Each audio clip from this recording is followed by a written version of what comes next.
जय माता दी। ओम नमः शिवाय। प्रिय भक्तगणों, आज चैत्र माह शुक्ल पक्ष की द्वितीया तिथि है और आज चैत्र नवरात्रि का दूसरा दिन है। यह दिन माता ब्रह्मचारिणी को समर्पित है, जो कष्ट हारिणी है, हर संकट को हर लेती हैं।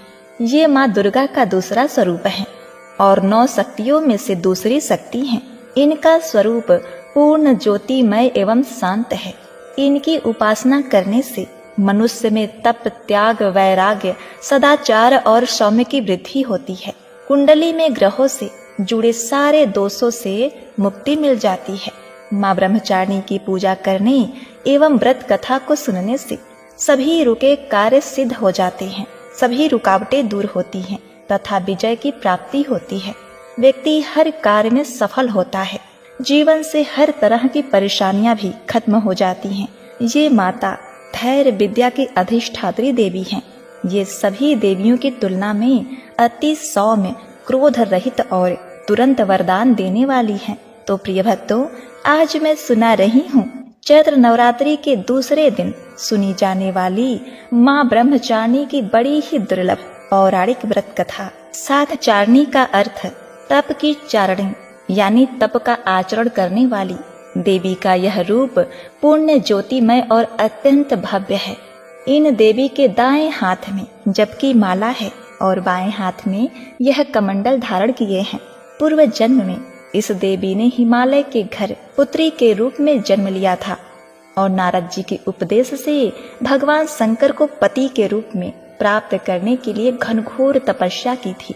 इस कठिन तपस्या के कारण ही इन्हें तपचारिणी अर्थात ब्रह्मचारिणी नाम से अभिहित किया गया है। 1000 वर्ष तक केवल इन्होंने फल फूल खाकर बिताए और 100 वर्ष तक केवल जमीन पर रहकर साख पर निर्वाह किया। कुछ दिनों तक कठिन उपवास रखें और खुले आकाश के नीचे वर्षा और धूप के घोर कष्ट सहें। 3000 वर्षों तक टूटे हुए बेल पत्र खाएं और भगवान शंकर की आराधना करती रहीं। इसके बाद तो उन्होंने सूखे बिल्व पत्र भी खाना छोड़ दिए। कई हजार वर्षों तक निर्जल और निराहार रहकर तपस्या करती रहीं। पत्तों को खाना छोड़ देने के कारण ही इनका नाम अपर्णा पड़ा। माँ ब्रह्मचारिणी देवी की कृपा से सर्व सिद्धि प्राप्त होती है। दुर्गा पूजा के दूसरे दिन देवी की इस स्वरूप की उपासना की जाती है। ऐसी मान्यता है, देवी सती के देह त्याग करने के बाद इन्होंने पर्वतराज हिमालय के घर एक सुंदर कन्या के रूप में जन्म लिया। इनके माता पिता ने इनका नाम उमा भी रखा। पर्वतराज हिमालय की पुत्री होने के कारण वह पार्वती भी कहलाई। बचपन से ही इन्होंने भगवान शिव को अपने पति के रूप में प्राप्त करने का दृढ़ संकल्प ले लिया था। अपनी इस मनोकामना को पूर्ण करने के लिए उन्होंने बाल्यावस्था से ही भगवान शिव जी की आराधना शुरू कर दी थी। कई वर्षों तक इन्होंने कठिन तपस्या भी की। देवी पार्वती के इस कठोर तपस्या को देखते हुए उनके पिता पर्वतराज अत्यंत ही विचलित हो गए थे। इसके साथ ही उनके मन में अपनी पुत्री के विवाह का ख्याल भी आया। एक दिन की बात है, पर्वतराज के पास देवर्षि नारद पहुंचे और उन्होंने नारद जी का आदर सत्कार किया।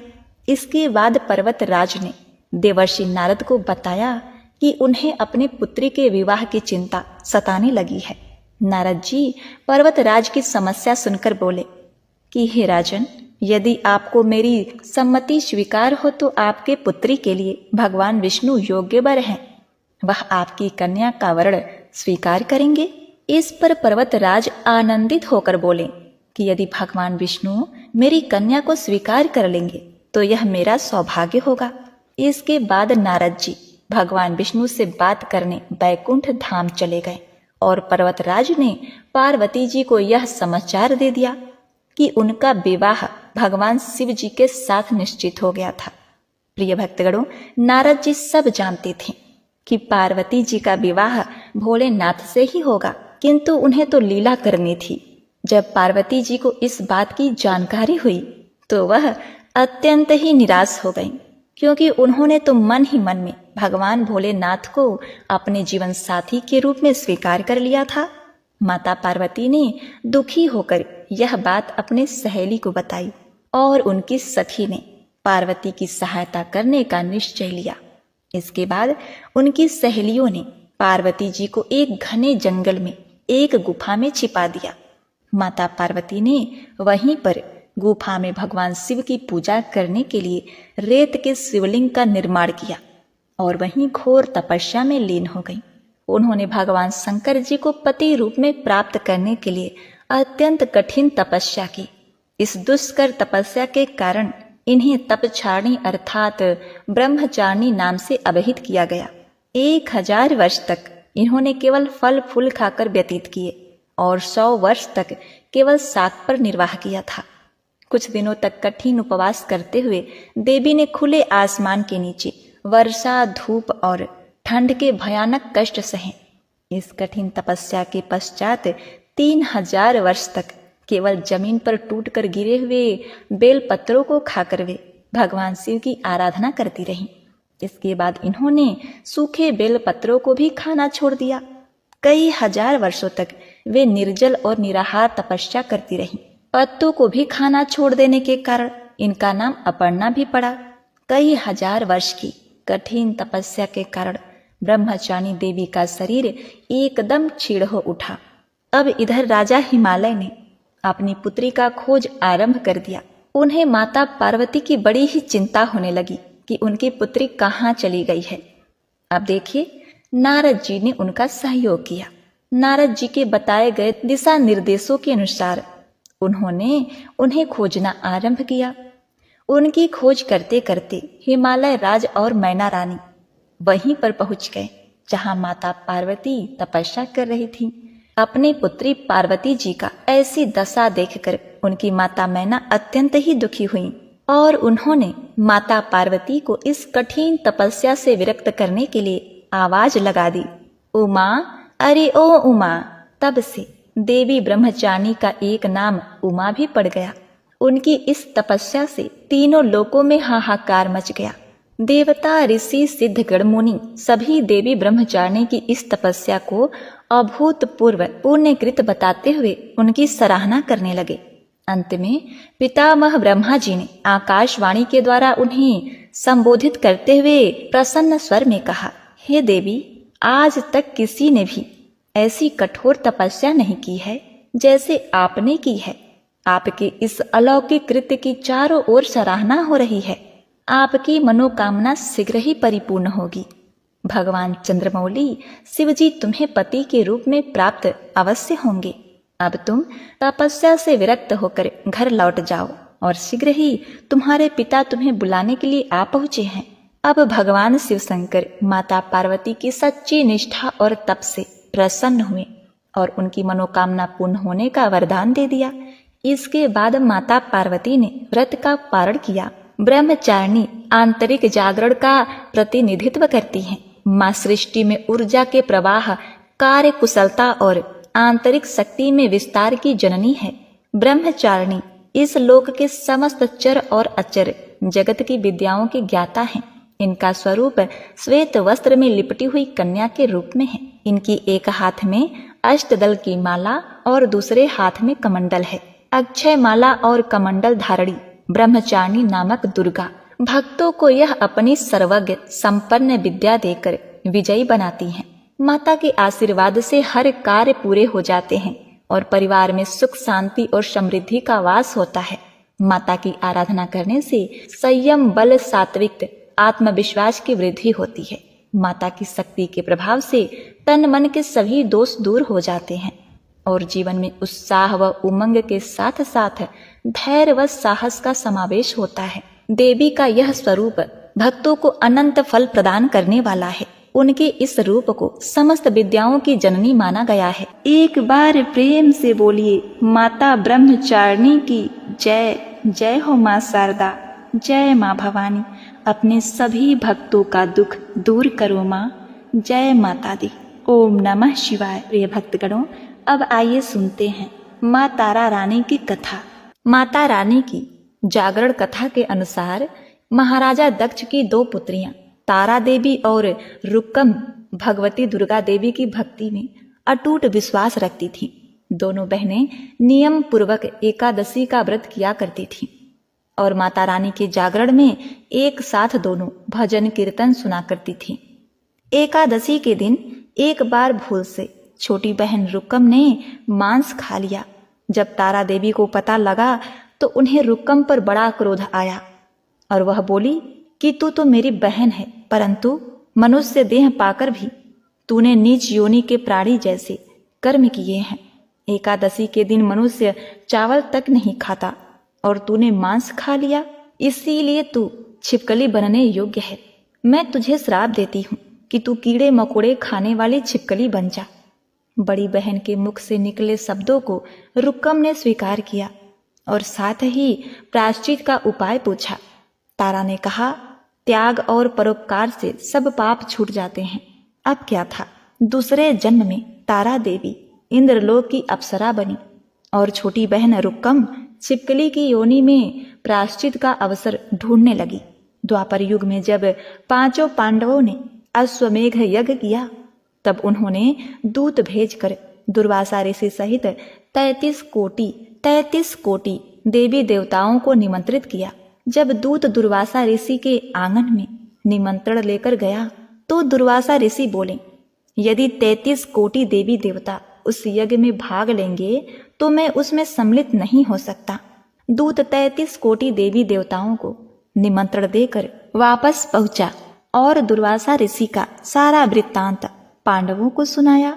जब यज्ञ शुरू हुआ, प्रिय भक्तों, जब यज्ञ शुरू हुआ तो 33 कोटि देवी देवता यज्ञ में भाग लेने आए, पर दुर्वासा ऋषि को यज्ञ में ना देखकर सभी ने पूछा कि ऋषिवर को क्यों नहीं बुलाया।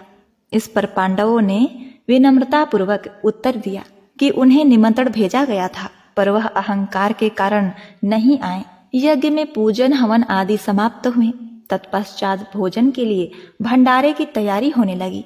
दुर्वासा ऋषि ने जब देखा कि पांडवों ने उनकी अपेक्षा कर दी है तो उन्होंने अत्यंत क्रोध करके पक्षी का रूप धारण करके और अपनी चोंच में एक मरा हुआ सर्प लेकर भंडारे में फेंक दिया, जिसका किसी को पता नहीं चला। वह सिर्फ खीर की कड़ाही में गिरकर छुप गया। एक छिपकली जो पिछले जन्म में तारा देवी की बहन रुक्कम थी तथा बहन के श्राप के कारण इस जन्म में छिपकली बनी है, वह सर्प का भंडारे में गिरना देख रही थी। उसे त्याग और परोपकार की शिक्षा अभी तक याद थी। वह भंडार घर के दीवार पर चिपकी और समय की प्रतीक्षा कर रही थी। कई लोगों के प्राण बचाने हेतु उसने अपने प्राण न्यौछावर करने का मन ही मन संकल्प बना लिया था। जब खीर भंडारे में दी जाने लगी तब सबकी आंखों के सामने वह छिपकली दीवार से कूदकर खीर की कड़ाही में जा गिरी। सभी लोग छिपकली को भला बुरा कहकर खीर की कड़ाही को खाली करने लगे। तभी उसमें सबने एक मरे हुए सर्प को देखा।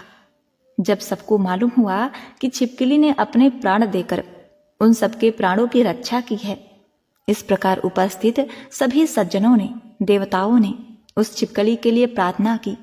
उसे सभी योनियों में उत्तम मनुष्य जन्म प्राप्त हुआ तथा अंत में वह मोक्ष को प्राप्त हो गई। तीसरे जन्म में वह छिपकली राजा सरपरस्त के घर कन्या बनी। दूसरी बहन तारा देवी ने फिर मनुष्य जन्म लेकर तारामती के नाम से अयोध्या के प्रतापी राजा हरिश्चंद्र से विवाह किया। राजा सरपरस्त ने ज्योतिषियों से कन्या की कुंडली दिखाई। ज्योतिषियों ने राजा को बताया कि यह कन्या राजा के लिए हानिकारक सिद्ध होगी, इसीलिए इसे मरवा दीजिए। राजा बोले, कन्या को मारने का पाप बहुत बड़ा है, मैं उस पाप का भागी नहीं बन सकता। तब ज्योतिषियों ने विचार करके राय दी कि हे राजन, आप एक लकड़ी के संदूक में ऊपर से सोना आदि जड़वा कर फिर उस संदूक के भीतर लड़की को बंद करके प्रवाहित कर दीजिए। सोने चांदी से जड़ा हुआ संदूक भी अवश्य ही कोई लालच से पानी से निकाल लेगा और आपकी कन्या को भी पाल लेगा, अतः आपको किसी प्रकार का पाप भी नहीं लगेगा। अब क्या था, ऐसा ही किया गया। नदी में तैरता हुआ संदूक काशी के समीप एक भंगी को दिखाई दिया। भंगी संदूक को नदी से बाहर निकाल लाया। उसने जब संदूक को खोला तो सोने चांदी के अतिरिक्त अत्यंत रूपवान कन्या दिखाई दी। उस भंगी को कोई संतान न थी, तब उसने अपनी पत्नी को वह कन्या लाकर दी तो उसकी पत्नी की प्रसन्नता का ठिकाना न रहा। उसने उसे अपने संतान के समान ही बच्चे को छाती से लगा लिया। भगवती वैष्णो माँ की कृपा से उसके स्तनों से दूध उतर आया। भंगी और उसकी स्त्री ने प्रेम से उस कन्या का नाम रुक्को रख दिया। अब क्या था, जब कन्या बड़ी हुई तो उसका विवाह किया गया। वही रुक्को की सास महाराजा हरिश्चंद्र के घर सफाई का काम किया करती थी। एक दिन वह बीमार पड़ गई तो रुक्को महाराजा हरिश्चंद्र के घर काम करने के लिए चली गई। महाराजा की पत्नी तारामती ने जैसे ही रुक्को को देखा तो वह अपने पूर्व जन्मों के पुण्य से उसे पहचान गई। तब तारामती ने रुक्को से कहा, हे बहन, तुम मेरे यहाँ निकट आकर बैठो। महारानी की बात सुनकर रुक्को बोली, रानी जी, मैं तो नीच जात की भंगी हूँ, भला मैं आपके पास कैसे बैठ सकती हूँ। तब तारामती ने कहा, बहन, पूर्व जन्म में तुम मेरी सगी बहन थी। एकादशी का व्रत खंडित करने के कारण तुम्हें छिपकली की योनि में जाना पड़ा था। जो होना था वह हो चुका है। अब तुम इस जन्म को सुधारने का उपाय करो तथा भगवती माँ वैष्णो दुर्गा की सेवा करके अपने इस जन्म को सफल बनाओ। यह सुनकर रुक्को बड़ी प्रसन्न हुई और उसने उपाय पूछा। रानी ने बताया कि माता वैष्णो माँ दुर्गा सभी के मनोरथ को पूर्ण करने वाली हैं। जो लोग श्रद्धा पूर्वक गुप्त नवरात्रि या फिर प्रकट नवरात्रि में माता का जागरण करते हैं, उनका विधि विधान से पूजा करते हैं, तो उसकी सभी मनोकामनाएं पूरी होती हैं। रुक्को ने प्रसन्न होकर माता की मनौती मांगते हुए कहा, हे माता, यदि आपकी कृपा से मुझे एक पुत्र प्राप्त हो जाए तो मैं भी आपकी पूजा व जागरण विधि विधान से करवाऊंगी। माता ने मन ही मन रुक्को की प्रार्थना स्वीकार कर ली। फलस्वरूप 10वें महीने में उसके गर्भ से एक अत्यंत सुंदर बालक ने जन्म लिया। परंतु दुर्भाग्यवश रुक्को माता का जागरण करवाने के लिए भूल गई। परिणाम यह हुआ कि जब बालक 5 वर्ष का हुआ तो उसे एक दिन माता चेचक निकल आई। रुक्को दुखी हुई, अपने पूर्व जन्म की बहन तारामती के पास आई और अपने बच्चे की बीमारी का सब वृत्तांत सुनाया। तब तारामती ने कहा, तू जरा ध्यान करके देख कि माँ के पूजन तथा जागरण में कोई भूल तो नहीं हुई। तब रुक्को को 6 वर्ष पुरानी बात याद आ गई कि मैंने तो जागरण और पूजन करवाया ही नहीं, और उसने मन ही मन अपना अपराध स्वीकार कर लिया। हे माँ, बच्चे को आराम होने पर इस बार अवश्य ही आपका जागरण पूजन करवाऊंगी।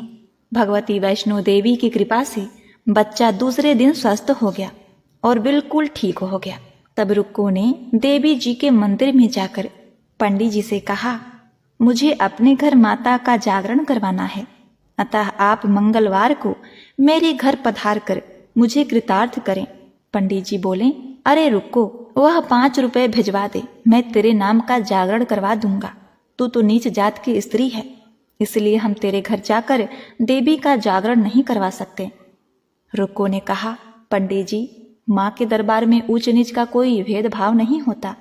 वह तो सब भक्तों पर समान रूप से कृपा करती हैं, अतः आपको कोई ऐतराज नहीं होना चाहिए। इस पर पंडित ने आपस में विचार कर कहा, यदि महारानी तारामती तुम्हारे घर जागरण में पधारे तो हम भी आना स्वीकार करेंगे।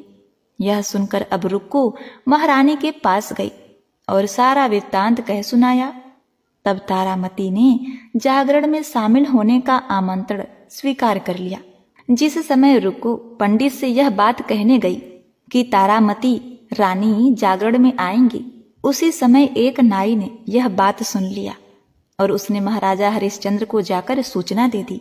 राजा ने नाई की बात को सुनकर कहा, तेरी बात तो झूठ है, महारानी भंगियों के घर जागरण में कभी नहीं जा सकती। फिर भी परीक्षा लेने के लिए राजा ने उस रात अपनी उंगली में थोड़ा सा चीरा निशान लगा लिया, जिससे राजा को नींद न आवे। रानी तारामती ने देखा अब जागरण का समय हो रहा है, परंतु महाराज को नींद नहीं आ रही है, तो उसने माँ वैष्णो देवी से मन ही मन प्रार्थना की, हे माता, आप उपाय करके मेरे महाराज को सुला दें ताकि मैं आपके जागरण में सम्मिलित हो सकूं। तब राजा को नींद आ गई तो रानी तारामती ने रोशनदान से रस्सी बांधकर महल से उतरकर रुक्को के घर जागरण में जा पहुंची। उस समय जल्दी के कारण रानी के हाथ से रेशमी रुमाल तथा पांव का एक पायल रास्ते में ही गिर पड़ा। उधर थोड़ी देर बाद राजा हरिश्चंद्र की नींद खुल गई। तब वह भी रानी का पता लगाने के लिए निकल पड़े। मार्ग में राजा ने पायल और रुमाल देखा तो रास्ते से वो दोनों चीजें उठाकर अपने पास रख लिया और जागरण वाले स्थान पर जा पहुंचे। जहां जागरण हो रहा था वहां एक कोने में चुपचाप बैठकर सब दृश्य देखने लगे। तो सबने माता की आरती व अरदास की। इसके बाद प्रसाद बांटा गया। रानी तारामती को जब प्रसाद मिला तो उसने झोली में रख लिया। यह देखकर लोगों ने पूछा कि आपने प्रसाद क्यों नहीं खाया? यदि आप प्रसाद नहीं खाएंगी तो कोई भी प्रसाद नहीं खाएगा। रानी मुस्कुराते हुए बोली, तुमने जो प्रसाद दिया वह मैं अपने महाराज के लिए रख ली हूं। अब मुझे प्रसाद दो। अब की बार प्रसाद लेकर रानी तारा ने खा लिया। इसके बाद भक्तों ने माता का प्रसाद खाया। इस प्रकार जागरण समाप्त करके प्रसाद खाने के पश्चात रानी तारामती महल की ओर चल पड़ी। तब राजा ने आगे बढ़कर कहा, तुमने नीच के घर का खाना खाकर अपना धर्म भ्रष्ट किया है। अब तुझे मैं इस घर में कैसे रखूं? तूने तो कुल की मर्यादा व मेरी प्रतिष्ठा का कोई भी ध्यान नहीं रखा।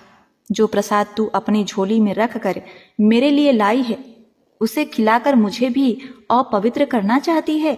ऐसा कहते हुए जब राजा ने झोली की ओर देखा तब भगवती वैष्णो देवी माँ दुर्गा की कृपा से प्रसाद के स्थान पे चंपा, गुलाब, गेंदा के फूल और कच्चे चावल और सुपारियां दिखाई दी। यह चमत्कार देखकर राजा आश्चर्यचकित रह गया। राजा हरिश्चंद्र तारा को महल में लेकर लौट आए। रानी ने ज्वाला माता की शक्ति से बिना किसी माचिस या किसी चमकीले पत्थर की सहायता से राजा को अग्नि प्रज्वलित करके दिखाया, जिसे देखकर राजा का आश्चर्य और बढ़ गया। राजा के मन में भी देवी के प्रति विश्वास और श्रद्धा जाग उठी। राजा ने रानी से कहा कि मैं माता के प्रत्यक्ष दर्शन करना चाहता हूँ। रानी बोली, महाराज, प्रत्यक्ष दर्शन पाने के लिए बहुत बड़ा त्याग करना चाहिए। यदि आप अपने पुत्र रोहिताक्ष की बलि दे दें तो आपको दुर्गा जी के प्रत्यक्ष दर्शन हो सकते हैं। राजा के मन में तो देवी के दर्शन की लगन लग गई थी। राजा ने पुत्र मोह त्याग कर रोहिताक्ष का सर देवी के चरणों में अर्पण कर दिया। ऐसी सच्ची श्रद्धा और बलिदान देखकर दुर्गा माँ सिंह पर सवार होकर उसी समय प्रकट हो गईं और राजा हरिश्चंद्र को दर्शन करा के उन्हें कृतार्थ किया और मरा हुआ पुत्र रोहितास भी जीवित हो गया। यह देखकर राजा हरिश्चंद्र गदगद हो गए। इसके बाद सुखी रहने का आशीर्वाद देकर माता अंतर ध्यान हो गई। राजा ने तारा रानी की भक्ति की प्रशंसा करते हुए कहा, हे तारा, मैं तुम्हारे आचरण से अति प्रसन्न हूँ। मेरे धन्य भाग हैं जो तुम मुझे पत्नी के रूप में प्राप्त हुई। इसके पश्चात राजा हरिश्चंद्र ने तारा रानी की इच्छा अनुसार अयोध्यापुरी में माता का भव्य मंदिर तैयार करवा लिया और सुख भोगने के पश्चात राजा हरिश्चंद्र, रानी तारा और भंग रुक्कम तीनों ही मनुष्य जीवन से छूटकर देवलोक को प्राप्त हुए। तारा रानी के जागरण में तारा रानी की इस कथा को जो मनुष्य विधि पूर्वक पढ़ता है या सुनता है उसकी सभी मनोकामनाएं पूर्ण होती हैं, सुख और समृद्धि बढ़ती है, शत्रुओं का नाश होता है और सर्वमंगल होता है। जय माँ तारा। ओम नमः शिवाय। हर हर महादेव। जय माता दी।